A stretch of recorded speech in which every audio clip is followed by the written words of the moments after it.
बिस्मिल्लाहिर्रहमानिर्रहीम। जी अस्सलाम वालेकुम, मेरा नाम है अली रज़ा। आज हम बात करेंगे जो कल सीपीओ साहब की जानिब से प्रेस कॉन्फ्रेंस की गई थी, 4 जो कत्ल मुल्ज़म हारून ने किए थे।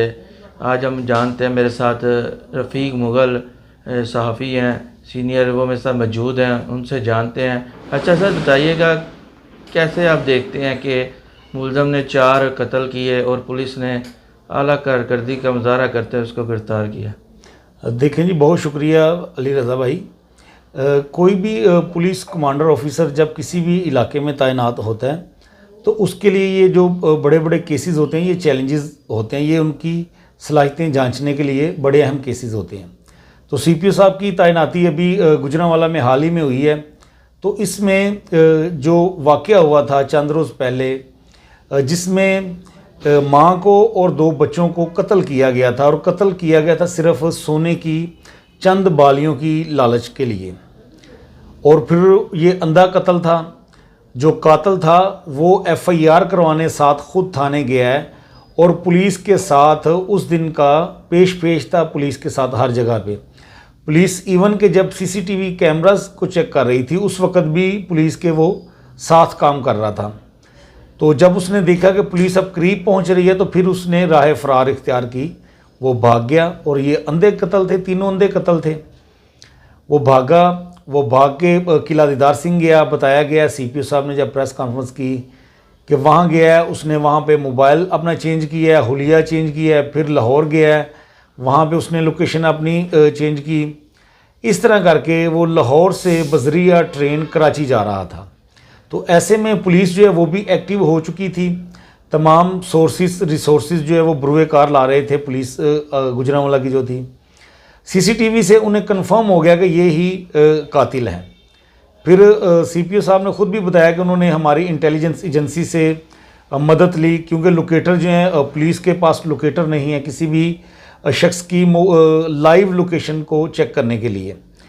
तो लोकेटर उनके पास थे। फिर उन्होंने उनकी लोकेशन को चेक किया। उन्होंने बताया कि ये फ़लाँ ट्रेन से बंदा कराची की तरफ जा रहा है, ये ट्रेन कराची की तरफ जा रहा है और उसी ट्रेन में ये बंदा सफ़र कर रहा है।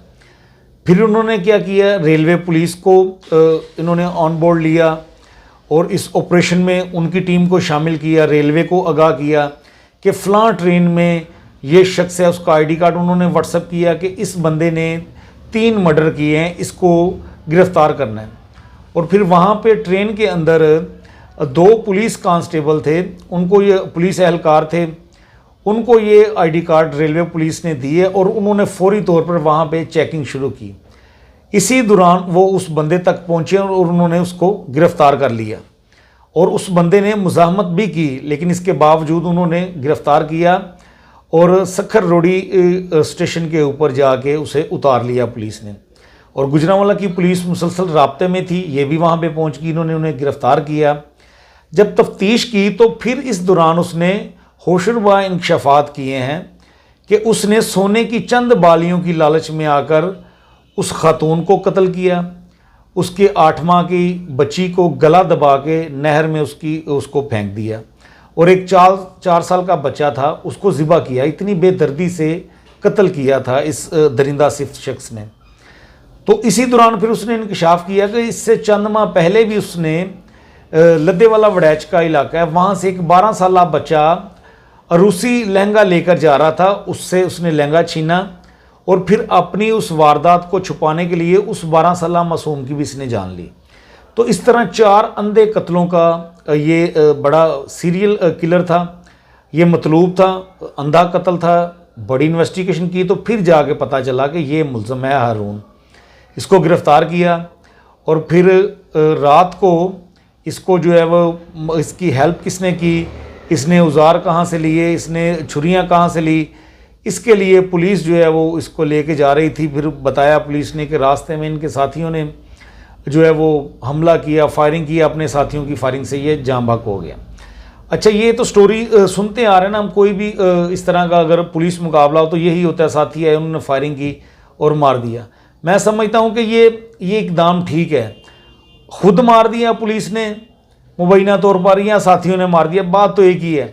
लेकिन इस तरह के संगीन जुर्म में जो इंसान जालिम शख्स मुलविस हो उसका अंजाम यही होना चाहिए कि बजाय वो अदालतों में जाए केस और उसके बाद 2-4 माह के बाद मुद्दई बेचारे उनके पास इतने पैसे भी ना हो, आम आदमी है, क्योंकि इंसाफ भी यहाँ पर लाखों में बिकता है, इंसाफ नहीं ले सकते तो फिर क्या होगा, वो बेचारे सुलह कर लेंगे। तो ये जालिम शख्स इस तरह के बाहर आके मज़ीद जुर्म करते हैं।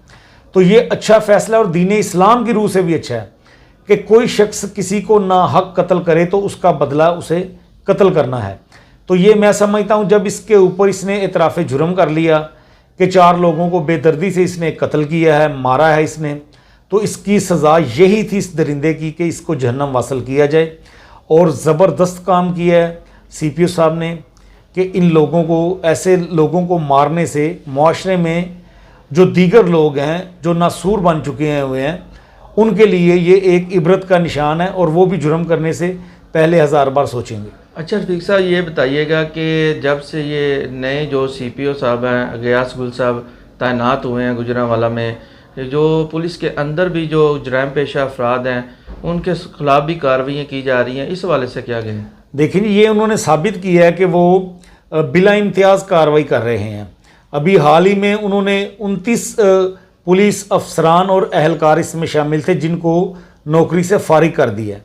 उनके ऊपर इल्ज़ामात क्या थे, इसमें 16 लोग तो ऐसे थे जो इंस्पेक्टर रैंक के थे, सब इंस्पेक्टर थे और इसके अलावा असिस्टेंट सब इंस्पेक्टर थे, ASI, इसके अलावा SI और SHO जो इंस्पेक्टर थे। ये लोग 16 तादाद इन लोगों की थी और 13 हेड कांस्टेबल थे, कोई कांस्टेबल था, कोई मुहर्रर था, इस तरह मुख्तलिफ इनकी कैटेगरियाँ थी। ये करते क्या थे, ये इनका जुर्म ये था कि ये ना सिर्फ मंशियात फरोशों की सरपरस्ती कर रहे थे बल्कि उनको खुद से मंशियात डिलीवर कर रहे थे। अगर कोई बड़ी खेप कहीं से पकड़ते थे मंशियात की, चरस की, हेरोइन की, अफ्यून की या फिर आइस की, तो ये क्या करते थे, उन मुल्ज़मान के ऊपर थोड़ी सी शराब डाल के उसकी FIR दे देते थे और वो चंद दिनों में ही लोग बाहर आ जाते थे और वही मंशियात उन लोगों को ये खुद बेच देते थे, खुद डीलर बने हुए थे। ये पंजाब पुलिस की वर्दी में ये काली भेड़ें डीलर बनी हुई थी मंशियात की, उनको देते थे, फिर वो मुआशरे में हमारी नौजवान नस्ल को तबाह कर रहे थे, बर्बाद कर रहे थे, ये मंशियात बेचते थे। और इनकी बाकायदा इन्वेस्टिगेशन की गई है और शवाहिद की रोशनी में इनको इनकी नौकरी से फारिग किया गया है। और ये मैसेज दिया है CPO साहब ने कि जिस तरह का बर्ताव जराइम पेशा अफराद जो मुआशरे में हमारे उनके साथ किया जा रहा है, अगर इस महकमे में जो काली भेड़ें हैं उनके चेहरे बेनकाब होंगे तो उनको भी माफ़ नहीं किया जाएगा, बिला इम्तियाज़ कार्रवाई की जाएगी।